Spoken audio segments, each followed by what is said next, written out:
Selamat pagi Bapak Ibu dan saudara-saudari terkasih dalam Kristus Yesus. Sebelum kita beranjak beraktivitas untuk satu hari ini, ada baiknya kita meluangkan waktu sejenak untuk mendengarkan firman Tuhan. Sebelumnya mari kita berdoa. Terima kasih Tuhan atas nafas kehidupan dan sukacita yang kami rasakan di pagi hari ini.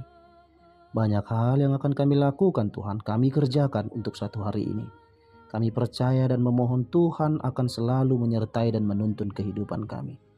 Tapi sebelum kami melakukan kegiatan kami ingin sejenak disapa oleh firman-Mu. Hadirlah Engkau Tuhan, kami siap mendengarkan Engkau. Amin. Firman Tuhan untuk kita di pagi hari ini tertulis di Roma 8 ayat 15. Sebab kamu tidak menerima roh perbudakan yang membuat kamu menjadi takut lagi. Tetapi kamu telah menerima roh yang menjadikan kamu anak Allah. Oleh roh itu kita berseru, Ya Aba, Ya Bapa. Demikian firman Tuhan. Ketika kita mendengar kata budak atau perbudakan, maka kita cenderung berasumsi berpikiran tentang kekejaman yang menyakitkan bagi manusia. Perbudakan bisa terjadi karena beberapa faktor, contohnya bisa karena faktor ekonomi yang cenderung untuk mencukupi kebutuhan hidup sehari-hari, bisa pula karena faktor perbedaan kulit. Contohnya mungkin kita sempat Bapak Ibu mendengar bagaimana bangsa kulit putih memperbudak bangsa kulit hitam. Tapi bagaimanapun pengertian tentang perbudakan itu, yang pasti setiap perbudakan akan berdampak pada satu kata, penderitaan. Seorang yang menjadi budak atau diperbudak Bapak Ibu, dia tidak akan punya waktu untuk membela diri, untuk mencari kesenangan pribadi atau yang lainnya. Dan juga dia tidak punya kesempatan untuk mengeluhkan tentang apa yang dia rasakan kepada tuannya. Hari demi hari, waktu demi waktu, akan dijalani setiap budak dengan penuh rasa takut dan pasrah pada kehendak dan kemauan tuannya saja.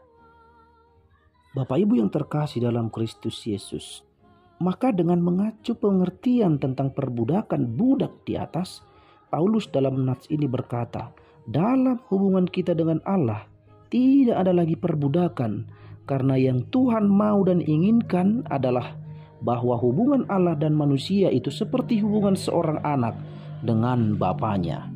Hal itulah yang dikatakan di dalam nats ini. Tetapi kamu telah menerima roh yang menjadikan kamu anak Allah.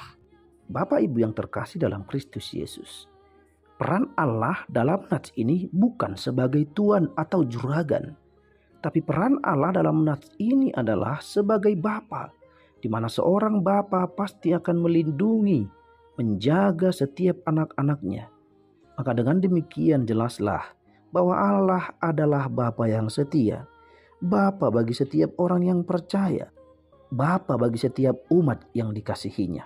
Maka dengan pemahaman ini diharapkan kepada kita umat manusia yang adalah anaknya, harus percaya, yakin, dan tidak takut, tidak lari dari Dia, tidak merasa ketakutan menghadap Allah, termasuk di dalam berkomunikasi lewat doa kepada Allah.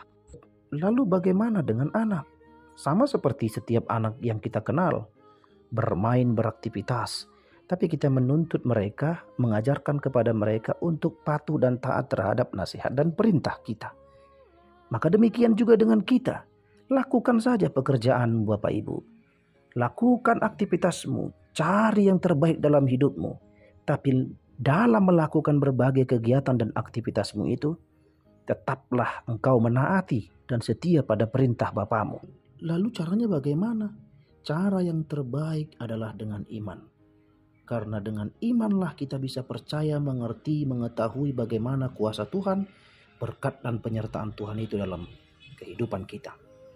Bapak Ibu yang terkasih dalam Kristus Yesus, hubungan manusia dengan Allah itu, anak dengan Bapa itu dekat. Melalui doa pun kita bisa berkomunikasi dekat dengan Dia. Melalui iman, melalui Roh Kudus itu yang menuntun kita. Seseorang yang percaya mampu meminta kepada Tuhan, memohon kepada Tuhan. Yakinkan dirimu bahwa Tuhan mendengarkan setiap doa yang kita ucapkan. Jadi jalani hidupmu dengan berserah kepada Tuhan. Lakukan saja aktivitasmu. lakukan pekerjaanmu, berkaryalah selalu, karena Bapa yang menyertai setiap kehidupanmu. Amin, kita berdoa. Terima kasih Tuhan atas firman yang kami dengar. Kami percaya bahwa Engkau adalah Bapa yang baik, Bapa yang mengenal isi hati kami, Bapa yang tahu apa sebenarnya yang terjadi dalam kehidupan kami. Lihatlah keadaan kami satu persatu Tuhan. Sentuhlah hati kami untuk mengenal bahwa Engkau begitu baik terhadap kehidupan kami. Berkatilah Tuhan segala pekerjaan kami, rumah tangga kami, anak-anak yang Kau titipkan kepada kami, juga orang tua kami, dimanapun dan apapun yang kami lakukan satu hari ini. Kami percaya Tuhan senantiasa menyertai kehidupan kami. Ampunilah kami Tuhan dari segala kesalahan dan dosa kami. Dalam Kristus Yesus kami berdoa. Amin. Anugerah dari Tuhan kita Yesus Kristus, kasih dari Allah Bapa dan persekutuan Roh Kudus, kiranya menyertai kita hari ini sampai selama-lamanya. Amin. Selamat pagi, selamat beraktivitas. Tuhan memberkati. Horas.